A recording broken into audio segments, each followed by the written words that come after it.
Merhabalar, kanalıma hoş geldiniz. Bu hafta sizler için pratik tariflerden oluşan bir çay sofrası hazırladım. Normalde bu hafta böyle bir video yüklemeyecektim ama son çay sofrası videoma gelen yorumlar üzerine tekrardan böyle bir sofra hazırladım. Umarım sizler de beğenirsiniz. Hepsi bildiğimiz tarifler. Ben sadece biraz farklı süslemeler yaptım. Bir de porsiyonluk olarak servis ettim. Masamda her zamanki gibi 3 tane tatlı, 3 tane de tuzlu var. Bu videodan sonra da artık Ramazan tariflerine biraz ağırlık vereceğim. Onu da buradan söylemiş olayım. İlginizi çektiyse videoyu izlemeye devam edin.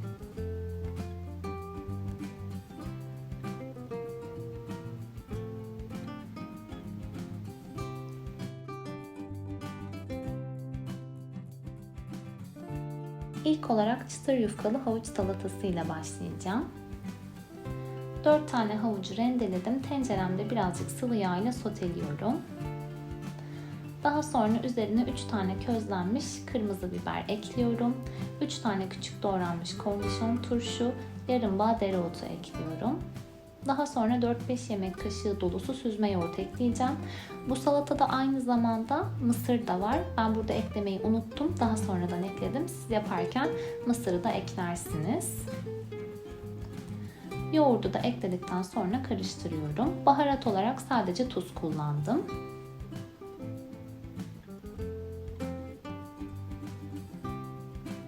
Salatam tamamen karıştıktan sonra servis tabağına alıyorum. Üzeri için bir tane yufkayı küçük küçük kestim. Daha sonra rulo olarak sarıyorum ve bunları kızgın yağda kızartacağım. Bu çıtır yufkalar çok güzel bir aroma veriyor. Yerken böyle çıtır çıtır geliyor. Çok lezzetli oluyor. İsterseniz salatayı bir gün önceden yapabilirsiniz. Ama bu yufkaları servisten biraz önce yapıp üzerine koymanızı tavsiye ederim. Eğer erken yapıp da salatanın üzerine koyarsanız yumuşayabilir. Çıtır olması için son anda yapmak gerekiyor. Yufkaları da üzerine koyarak salatamı bitiriyorum. İkinci tarifimiz spangle. Tencerenin içerisinde 3 su bardağı süt var. Üzerine yarım su bardağı şeker, yarım su bardağı nişasta, 2 yemek kaşığı kakao, 1 kutu yani 200 ml sıvı krema ekledim. 1 tatlı kaşığı da Nescafe ekliyorum ve karıştırıyorum. Kısık ateşte kaynayıp koyulaşana kadar sürekli karıştırarak pişireceğiz. Ben bu tarifi Instagram'da Kübra Pelvan'dan almıştım. İlk yaptığımda çok beğenmiştim. Sizlerle de paylaşmak istedim. Altını kapattıktan sonra yarım su bardağı şeker ve 80 gram çikolata ekliyorum. Tekrardan karıştırıyorum. Çikolatayı bitter kullanabilirsiniz. Ben sütlü çikolata kullandım. Daha sonra bir paket şekerli vanilin ekliyorum. Tekrardan karıştırıyorum. Son olarak da çeyrek su bardağı kadar soğuk su ekleyeceğiz ve tekrar karıştıracağız. Spanglemiz bitti. Şimdi bunları kaselere bölüştüreceğiz. İsterseniz kuplarda da yapabilirsiniz. Benim bu şekilde porselen kaselerim vardı. Bunlar da yaptım. Buzdolabında 2-3 saat kadar soğutacağım. Daha sonra süslemeye geçeceğim. Ben süslemek için krem şanti kullandım. Normal beyaz krem şanti kullandım. İçerisine 1 yemek kaşığı kakaolu fındık kreması koydum. Öyle olunca daha lezzetli oluyor kakaolu krem şantiye göre. Burada artık süslemesi tamamen sizin hayal gücünüze kalmış. Evde olan malzemelerinizle İstediğiniz gibi süsleyebilirsiniz. Ben bu tarz tatlıları yapmaktan ziyade süslemeyi daha çok sevdiğim için her birini farklı farklı süsledim. Sizlere de fikir olur. Siz isterseniz hepsini tek bir modelde yapabilirsiniz tabii ki.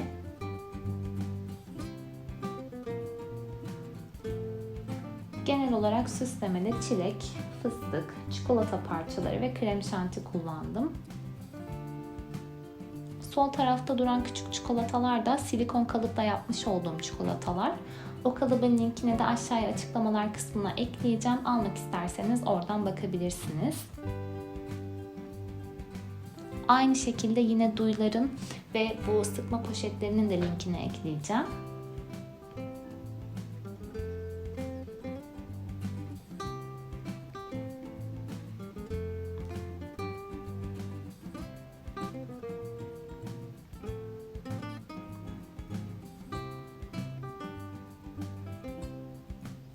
Burada benmari usulü eritmiş olduğum beyaz çikolatayı gelişigüzel kaselerimin üzerine sıkıyorum. Buna örümcek ağ modeli deniliyor.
Kıvamı bu şekilde oluyor. Gerçekten çok güzel. Tadı da çok güzel. İnsanın böyle içini baymayan çok lezzetli, çikolatalı, hafif bir tatlı mutlaka denemenizi tavsiye ederim. Şimdi 3 renkte patates salatası yapacağız. 4 tane patatesi haşladım, eziyorum. Daha sonra 3'e ayıracağım bunu. Her birinin içine farklı malzeme koyacağım.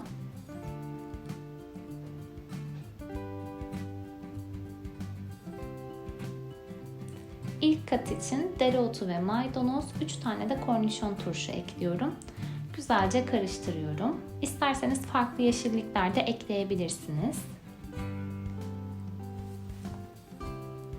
İkinci kat için bir tane havucu sotelemiştim. Onu ekliyorum. Üçüncü katta da yarım pancarı haşlamıştım. Onu rendeleyip ekledim. Pembe rengi elde edebilmek için. Bu şekilde karıştırıyorum. Tuzunu damak zevkinize göre ayarlarsınız.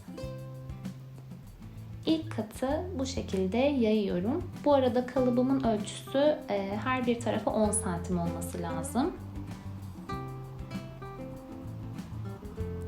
İkinci kata pancarlı patatesi ekledim. Son olarak da havuçlu kısmı ekleyeceğim. Ve 1 saat kadar dinlendireceğim ki patates iyice donsun, rahatça kesebileyim. Kalıbımı çıkartıyorum ve dilimlere kesiyorum. Süzme yoğurtla bu şekilde çerçeve yapıyorum. İçlerine de en son mısır koyacağım.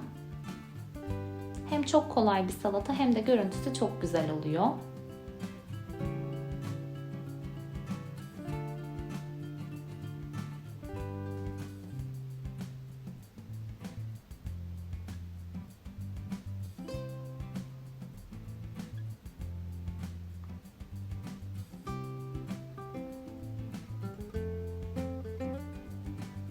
Bir diğer tarifimiz çilekli bisküvi pastası. 1 litre sütün içerisine 1 su bardağı toz şeker, 4 yemek kaşığı nişasta, 4 yemek kaşığı un ve 1 yumurta sarısı ekleyerek çırpıyorum.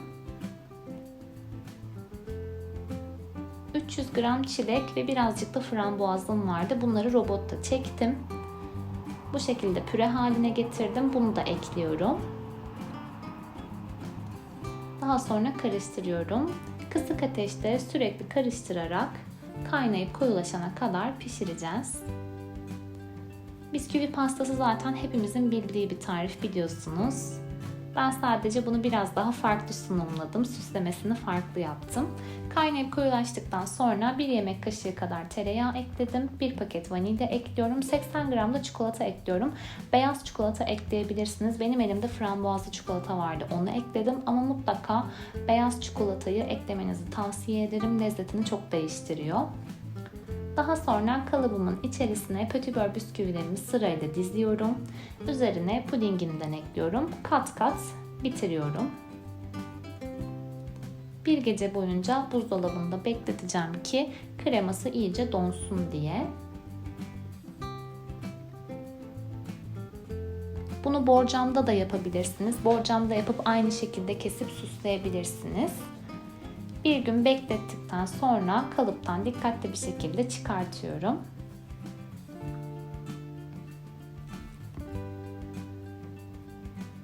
Ve bu şekilde dikdörtgen dilimlere kesiyorum.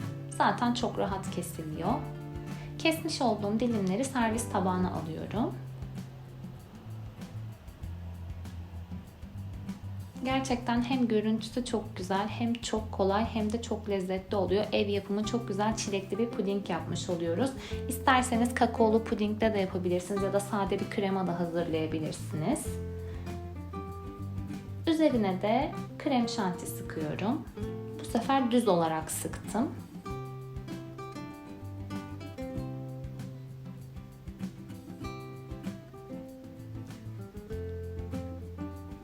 Bu tarz kolay ve görüntüsü güzel tarifleri ben çok seviyorum.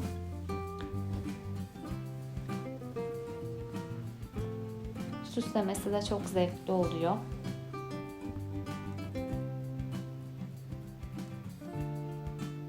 Kenarlarına birer dilim çilek ekliyorum.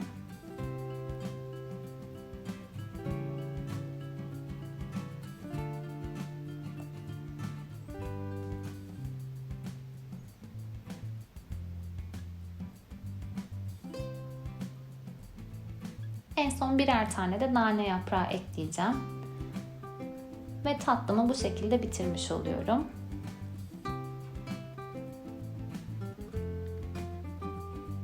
Şimdi mini avcı böreği yapacağız. Avcı böreğini ben çok severim. Bu sefer minik minik yapmak istedim. Bir tane soğanı küçük küçük doğradım. Üzerine bir tane sivri biber, bir tane de kapya biberi ekliyorum ve sıvı yağda biraz soteliyorum. Bir tarafta da yarım çay bardağı ince bulguru bir çay bardağı sıcak suyla ıslatıyorum. Kapağını kapatıp şişmesini bekliyorum. 250 gram kıymayı karışıma ekledim. Kıymamı da kavuruyorum. Tuz, pul biber ve karabiber ekliyorum.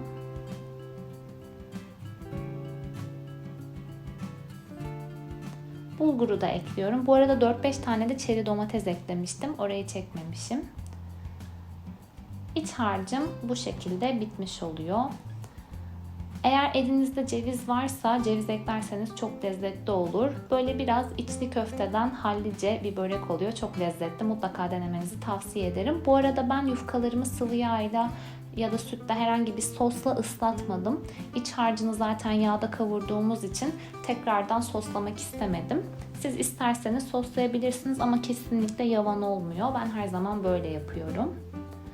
Sarmış olduğum börekleri önce yumurtaya, daha sonra da galeta ununa batırıyorum. Önceden ısıtılmış 165 derece fırında kızarana kadar pişiriyorum. Üzerlerine de çeri domates ve sivri biber ekleyerek böreğimi bitirmiş oluyorum. Çıtır çıtır çok lezzetli bir börek oluyor. Mutlaka denemenizi tavsiye ederim. İster büyük olarak ister küçük olarak yapabilirsiniz.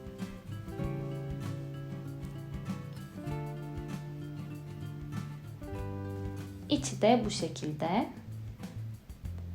Şimdi vişneli mini pastalar yapacağız. İlk olarak kremasını hazırlıyorum. 200 ml sıvı kremayı bir sos tenceresine aldım. Kısık ateşte eritiyorum.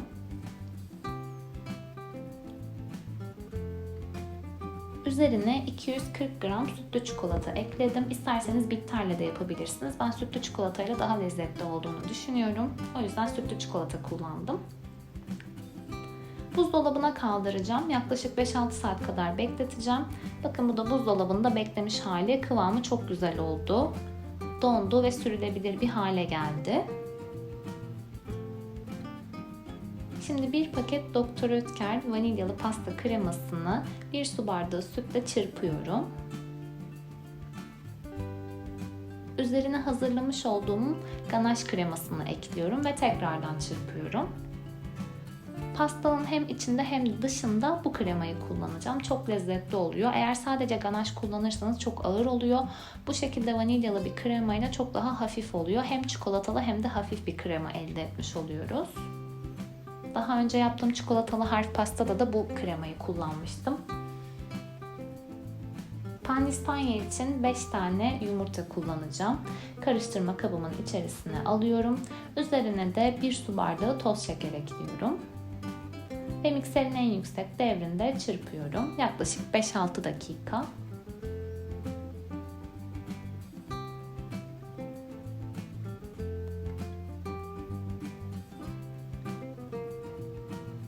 Bu kıvama geldikten sonra 1 su bardağı un, yarım su bardağı nişasta,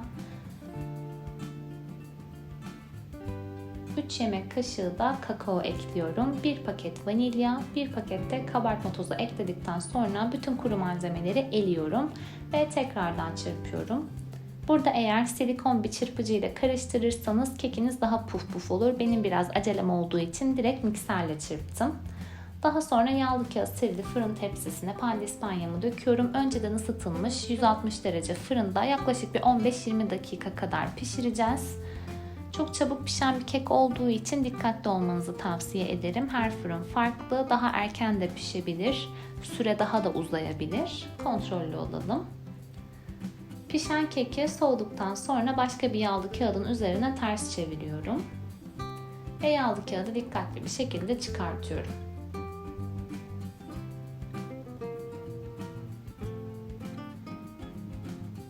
Yuvarlak bir kalıpla kekimi kesiyorum. İsterseniz kare de yapabilirsiniz. Ben bu sefer yuvarlak yaptım. Kalan kekleri de atmıyoruz. Onları rondoda çekiyoruz ve kalan kremalarla birlikte kup hazırlayacağız. Keklerimi vişne suyuyla ıslatıyorum. Hazırlamış olduğum kremadan aralarına sıkıyorum.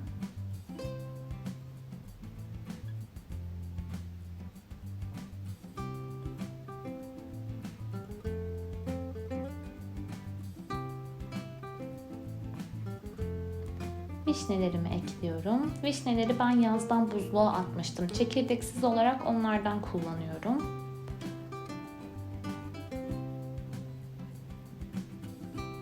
Daha sonra üzerlerine tekrardan ıslatmış olduğum kekleri yerleştiriyorum.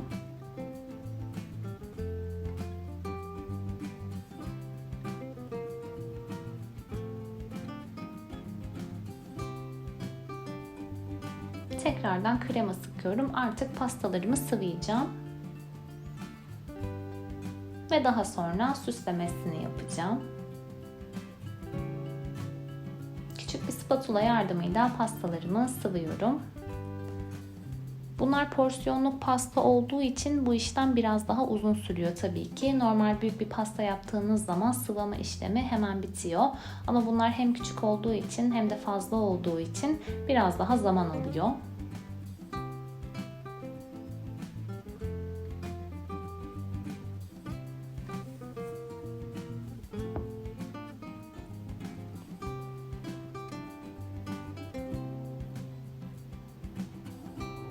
Şimdi artık pastalarımı süslemeye geçiyorum. Bu şekilde tırtıklı bir duyum vardı.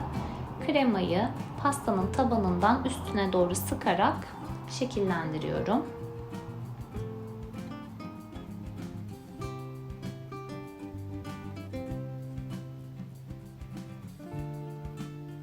Bu duyuların da linkini aşağıya açıklamalar kısmına ekleyeceğim.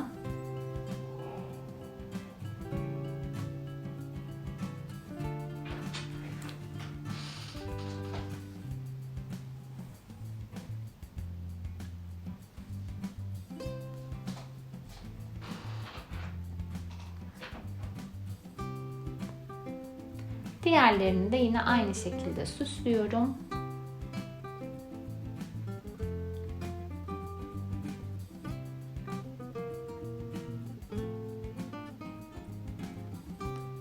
Üzerine çilek ekliyorum. Çileklerimi patlayanın kullanımı hazır. Sade jölesine batırıyorum ki biraz parlak dursunlar diye. Diğer pastaları da bu şekilde pasta tarağım vardı tırtıklı. Bununla kenarından geçiyorum.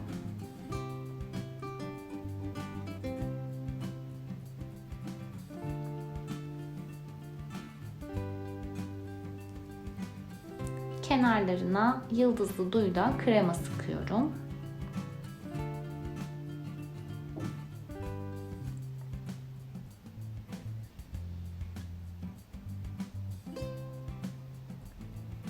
Ortalarına da çilek ekliyorum. Taban kısımlarını Antep fıstığıyla kaplıyorum. Bir tanesini de bu şekilde süslüyorum. Elimi döndürerek kremayı sıkıyorum. Çilek ve Antep fıstığıyla son dokunuşlarını yapıyorum. Pastanın içini de size hemen göstereyim. Bu şekilde keki yumuşacık, kremasının tadı da gayet orantılı. Vişne zaten ekşi olduğu için o çikolata ile vişne birbirine çok güzel dengeliyor. Ve artık soframızı kurabiliriz.